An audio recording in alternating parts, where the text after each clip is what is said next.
আসসালামু আলাইকুম। এবার ঈদে আড়ং থেকে টুকিটাকি কী শপিং করলাম সেটাই শেয়ার করব আজকে ভিডিওতে। তো ফার্স্টেই হচ্ছে আমি একটা অরেঞ্জ পিল ফেস প্যাক নিয়েছিলাম। তারপর হচ্ছে এই বেতের এই ট্রে বা কিছু একটা বলে।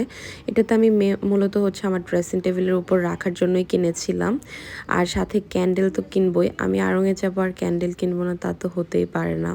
তো এই হাবিজাবি ক্যান্ডেল আর হচ্ছে ক্যান্ডেল স্ট্যান্ড এগুলোই কিনেছিলাম। বাট এই ক্যান্ডেলটা আমার এত ভালো লাগছে।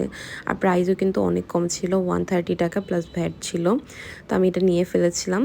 আর সাথে হচ্ছে সেলিব্রেশন থেকে একটা স্কার্ফ নিয়েছিলাম। এটা জাস্ট এমনি র্যান্ডমলি আমি পরার জন্যই নেওয়া হয়েছে। তো এই হচ্ছে আমার ঈদ শপিং। আর সাথে হচ্ছে আমি অনেকগুলো হেয়ার ক্লিপস নিয়েছি। আমি জানি না এতগুলো কেন নিছি। কিছু আমি গিফটও করে দিয়েছি আর কিছু হচ্ছে রেখে দিয়েছি। সো আজকের ভিডিওটা এ পর্যন্ত। আল্লাহ হাফেজ।